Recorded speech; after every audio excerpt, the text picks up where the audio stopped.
نادي غرناطة أيضا الذي خسر هو الآخر في الجولة الماضية من مسابقة الليغا.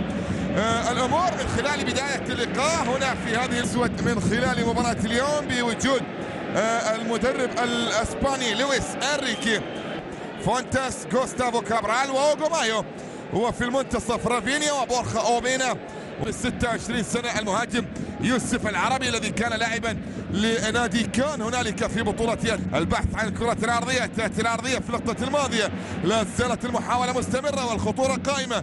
هنا تصل الكرة في الجهة اليمنى، هذا ياسين إبراهيمي اللاعب الجزائري الذي نادي ختافي، وأن يصل إلى فالنسيا في المركز العاشر على مستوى جدول الترتيب، ولو أن الانتصار اتجاه اللاعب.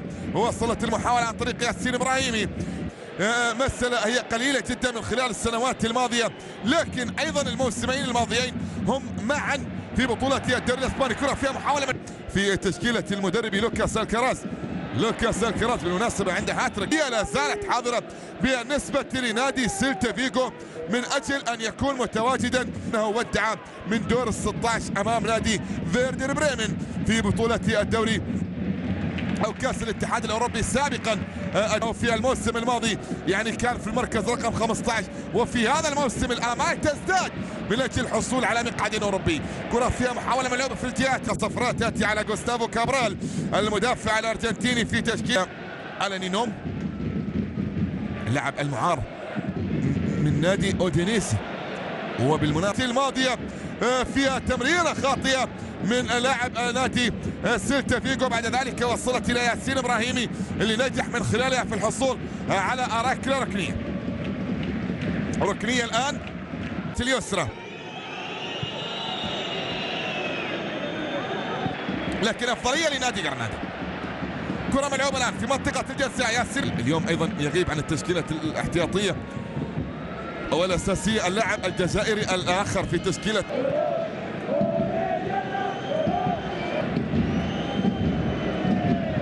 كرة إلى خارج أرضية الملعب، الكرة الماضية من ركنية. شوف رافينيا يقدم أداء في غاية الروعة. يا سلام يا سلام على هذا البرازيلي. شوف مباراة يسجل الآن، يأتي يوسف العربي، وصلت إلى ياسين إبراهيمي يلعب الكرة في منطقة الجزاء.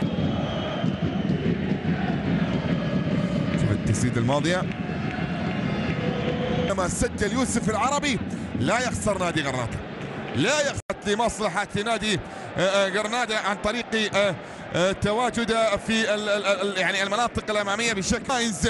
واللاعب الكاميروني ألانينيوم في منتصف في ملعب من هذا الملعب، ملعب لوس كاميناس هنا في الأندلس. كرة فيها محاولة ملعوبة.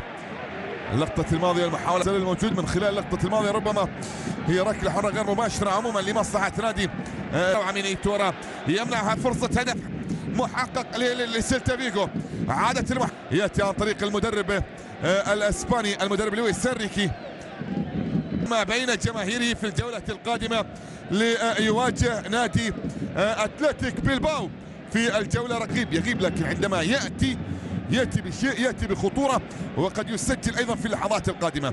عموما كرة تعود مرة نادي غرناطة قياسا إلى السلاطين الذين حكموا الأندلس في تلك الفترة، والسلاطين والأسماء الكبيرة جدا في التي حكمت الأندلس كأبو عبد الله محمد الأول نازاريس. هذه المحاولة الماضية من ياسين إبراهيمي، شار بالاستمرارية من خلال اللقطة الماضية. عادت المحاولة الآن، كرة ملعوبة في الجهات، فرصة للهدف الثاني. يأتي الهدف الثاني، كرة تصطدم، حكم يشير بالاستمرارية.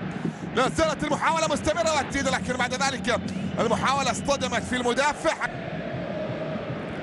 محاولة من الجهات اليسرى، ياسين إبراهيمي يحاول التقني. إذا بونانوتي برشلونة ب4 أهداف مقابل هدف واحد، ذلك كان أبرز إنجازاته على مستوى مسابقة بطولة الكاس. يعني ألقاب ما في على مستوى الفرق الدرجة الأولى، لكن في الدرجة أيضا 18 دقيقة متبقية.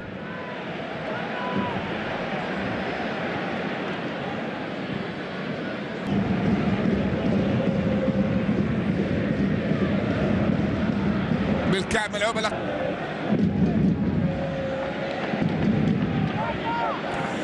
كرة لمصلحة غرناطة، الآلي علام لمصلحة غرناطة، محاولة تأتي، التقدم يأتي، الكرة لمصلحة غرناطة، محاولة تأتي، التقدم يأتي. قاربين حقيقة على مستوى المراكز وعلى مستوى النقاط، وبالتالي مسألة أن يعني الانتصار هي تعود لمصلحة أصحاب الدار. هنا في الجهة اليسرى مرور، محاولة مستمرة عرضية في منطقة الجزار آسيا، إبعاد في اللاعب هوجو اللي أبعد الكرة الماضية إلى خارج أرضية الملعب.